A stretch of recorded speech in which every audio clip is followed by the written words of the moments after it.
Olá pessoal, tudo bem com vocês? Eu espero muito que sim. Estamos dando início agora a mais um vídeo aqui do canal e hoje eu quero conversar com vocês sobre um clássico da literatura cristã, que é o livro Cartas de um Diabo a Seu Aprendiz, de autoria do C.S. Lewis. De antemão, eu quero deixar claro aqui para aqueles que ainda não sabem que eu sou cristão. Eu sou católico apostólico romano praticante, católico de verdade, não de IBGE, e por que eu quero reafirmar isso aqui?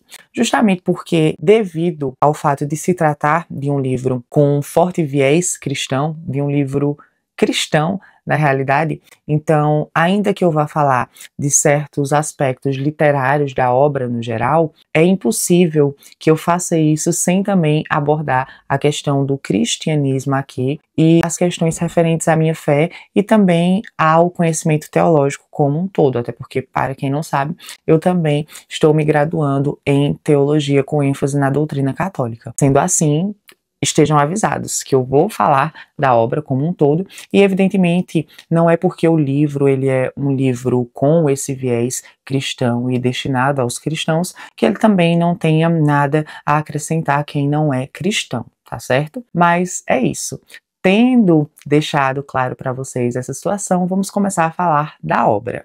Bem, este livro aqui ele foi publicado originalmente no ano de 1957. E esta edição que eu tenho em mãos não é de capa dura, tá? Embora hoje já haja edições de capa dura deste mesmo selo aqui, foi publicada pelo selo Thomas Nelson, que é um selo da HarperCollins, aqui no Brasil, se eu não estou enganado.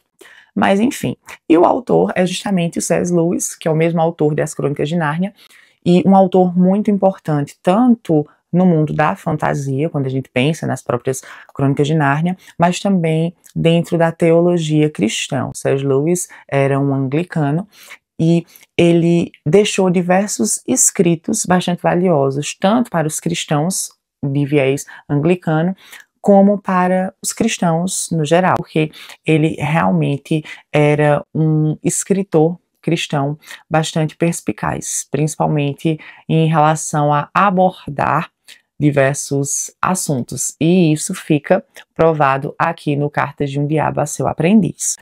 E outra coisa que é importante a gente falar sobre o C.S. Lewis é que mesmo em obras que não fossem tão escancaradamente cristãs, como é o caso de As Crônicas de Nárnia, que é na realidade um conjunto de histórias de fantasia, ele sempre procurava maneiras de camuflar ali o cristianismo e de fazer diversas analogias e contrapontos entre o universo fictício que ele criava, entre Nárnia, no caso, que é o universo ao qual eu estou me referindo de criação dele, e o cristianismo e o anglicanismo também. Mas, além dessas obras ficcionais dele, ele escreveu muita coisa direcionada de forma clara aos cristãos, como é o caso aqui dessa obra ficcional, Cartas de um Diabo a Seu Aprendiz. Sobre essa obra aqui, eu quero dar início à minha fala falando sobre a premissa da obra. Então aqui a gente vai ter um livro que ele é composto por cartas que teriam sido enviadas de um demônio veterano. Quando eu falo assim demônio veterano, é que já trabalha há muito tempo na função de tentar as pessoas, de tentar os seres humanos e de levar esses seres humanos para a perdição. Então, aqui a narrativa é composta por cartas que esse demônio veterano, chamado nesta tradução aqui de Maldanado, envia ao seu sobrinho, se eu não estou enganado, e pupilo e aprendiz, denominada aqui de Vermelindo. E essas cartas vão apresentar para a gente justamente conselhos que este demônio veterano envia ao demônio novato. E aí ele vai dar conselhos para como o Vermelindo, que é esse seu pupilo, pode atuar em relação ao paciente que foi destinado a ele. E paciente aqui é uma nomenclatura que esses diabos utilizam para se referir aos seres humanos pelos quais eles ficam responsáveis. Então, imaginemos a ideia católica, por exemplo, de um anjo da guarda. Então, assim como dentro do catolicismo nós temos essa noção de que há um anjo da guarda para cada pessoa, aqui o que o C.S. Lewis vai propor é também a existência de um demônio pessoal, ou seja, um diabo destinado a levar cada pessoa à perdição. Então, muito interessante essa proposta, essa premissa aqui. E sendo assim, nós vamos ter este diabo veterano, então, escrevendo cartas, após receber também cartas de seu sobrinho, e aí esse sobrinho, esse novato, ele vai enviar cartas ao maldanado, contando a respeito do seu paciente, então dando descrições desse paciente, falando a respeito da vida deste paciente, das pessoas com as quais ele convive, e também falando sobre a prática religiosa, a vida espiritual desse paciente. De modo que o maldanado, ao analisar essas informações que são transmitidas por seu pupilo, vai escrever cartas a ele, dando orientações de como ele pode utilizar, então, esses dados que ele possui da vida do seu paciente em seu próprio favor, ou seja, em favor do próprio Vermelindo. E quando eu digo aqui em favor do Vermelindo, é de modo a fazer com que esse paciente perca a sua alma, seja levado aí no fim da vida ao inferno. Então, a premissa básica é essa. E eu falei sobre essa questão da troca de cartas, mas é importante salientar o seguinte, ó. Embora a gente tenha essa noção de que aqui esses dois diabos estão trocando cartas, a gente não tem acesso, certo, às cartas do Vermelindo, que é o novato. A gente só tem acesso às cartas do diabo veterano, que é o mal danado. Por isso, o nome do livro é Cartas de um Diabo a Seu Aprendiz. A gente só tem acesso às cartas do diabo veterano.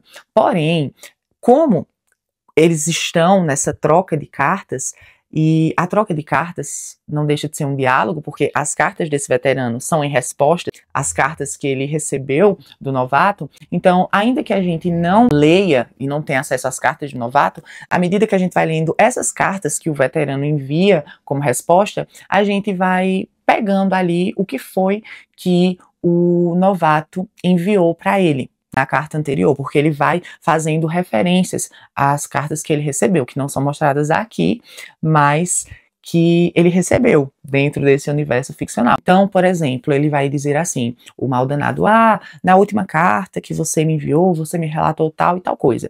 Então, a gente sabe o que foi enviado pelo diabo novato por meio da resposta que esse diabo veterano escreve para ele.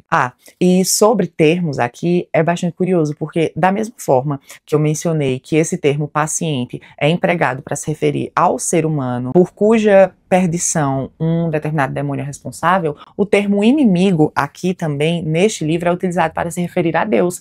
Até porque, como a gente está tendo acesso aqui a um conteúdo que é escrito por demônios, então, por um demônio, no caso, que é o mal danado, então, quando ele vai se referir a Deus, ele vai chamar Deus de inimigo, né? Então é muito curioso. Sempre que você lê a palavra inimigo aqui neste livro, tenha noção, e você vai ter pelo contexto, de que aqui se está referindo a Deus, que é o inimigo para o diabo, né, gente? Assim, essa obra, ela é de um proveito imenso para os cristãos. Então, se você é cristão, você pode tirar dessa obra aqui um proveito enorme, porque é como se a gente realmente tivesse a oportunidade de entrar em contato com a mente do inimigo da nossa alma, que é o diabo. Porque, gente, de uma forma tão simples, o C.S. Lewis, ele consegue fazer com que a gente entenda as maneiras por meio das quais o diabo, de forma muito bem articulada, consegue nos desviar do caminho reto, né, dos caminhos do Senhor. Aqui, essas cartas, elas vão falar a respeito de diversos âmbitos da nossa vida. Então, à medida que esse diabo veterano, ele recebe, por exemplo, uma carta do novato em que ele falou sobre a vida familiar ali do seu paciente, esse diabo vai enviar orientações para ele de como ele pode agir para utilizar aquele meio familiar do seu paciente de modo a levá-lo a se afastar de Deus. Quando esse diabo novato vai falar sobre uma menina cristã pela qual o seu paciente está se apaixonando, esse diabo veterano vai falar como ele pode utilizar esse relacionamento do paciente e também a questão da castidade para afastá-lo de Deus. Quando o diabo novato envia mensagens ao diabo veterano, falando, por exemplo, sobre a vida religiosa e a conversão desse paciente, bem como sua ida a uma igreja cristã, o diabo veterano vai enviar cartas para ele, dando orientações de como ele pode fazer o paciente tornar essa vida cristã um meio de perdição para ele.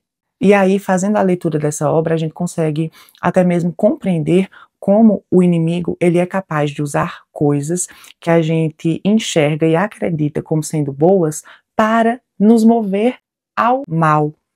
E como as aparências enganam, como muitas vezes a gente tem aquela noção de que algo é bom, de que algo é agradável, de que algo aparenta ser do bem, mas a gente não percebe que aquilo na realidade está nos levando ao caminho errado e à perdição mesmo.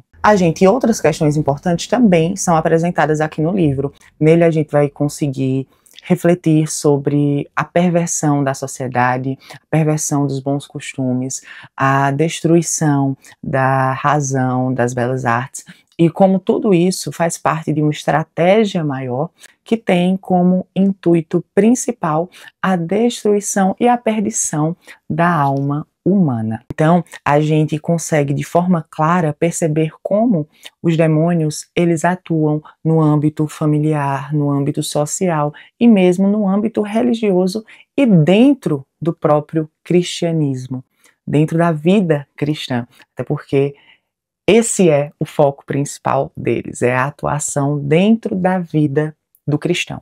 E aí a gente consegue perceber como o demônio, ele consegue tornar o bem em mal, mas a gente também consegue compreender um pouco mais de como Deus, ele consegue transformar o mal, o maior de todos os males, até mesmo em bem, em um bem maior, porque o próprio Deus é o bem maior. E como é que a gente consegue perceber isso aqui? Ora, os demônios aqui, eles estão conversando a respeito da atuação deles no mundo, tudo bem. Só que em um ou outro momento, eles vão fazer referências a esse inimigo, que é Deus, como já explicado no início do vídeo.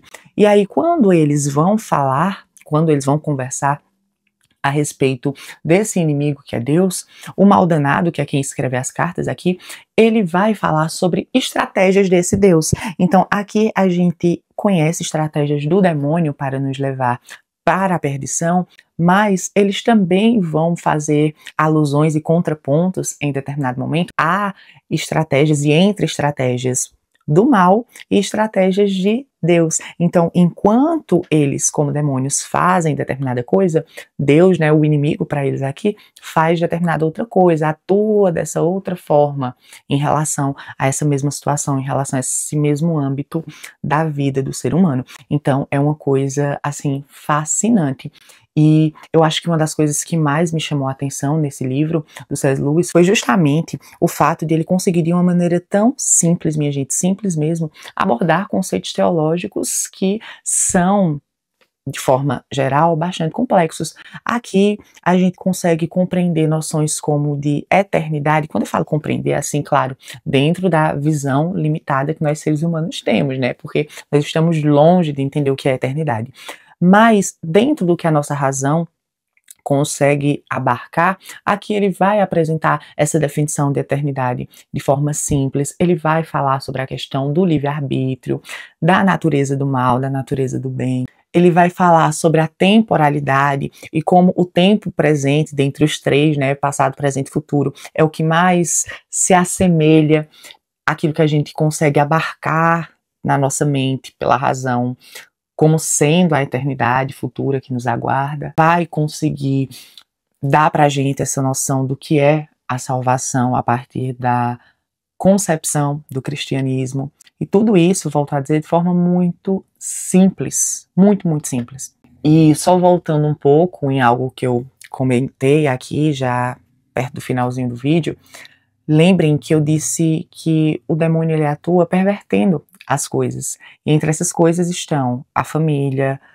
as belas artes, a razão, justamente porque o demônio, ele busca perverter também e principalmente tudo aquilo que nos leva a Deus. Então a própria razão, a família, as artes, a beleza, a estética, tudo isso é capaz de nos levar ao Senhor, ao conhecimento e à percepção verdadeiros do Senhor. Então, o demônio, ele também quer destruir essas coisas para nos distanciar de Deus. E assim, o que eu tenho a dizer desse livro, de forma sintética aqui para finalizar, é justamente isso, que é um livro maravilhoso, um livro cuja escrita é simples, você consegue lê-lo tranquilamente e tirar um proveito enorme para sua vida interior, sobretudo se você é cristão. Mas, caso você não seja cristão, eu ainda deixo sim esse livro como recomendação, até mesmo para que você consiga, caso não sendo cristão e ainda assim queira entender a forma como os cristãos enxergam determinadas questões, para você de fato, por meio desse livro, descobrir como é que a gente enxerga determinadas coisas e sobretudo a ação do mal e dos demônios no mundo. E é isso, minha gente, um livro maravilhoso e que eu recomendo demais. Cartas de um Diabo a Seu Aprendiz, do incrível e espetacular C.S. Lewis. Por hoje é só, fiquem na paz e até a próxima.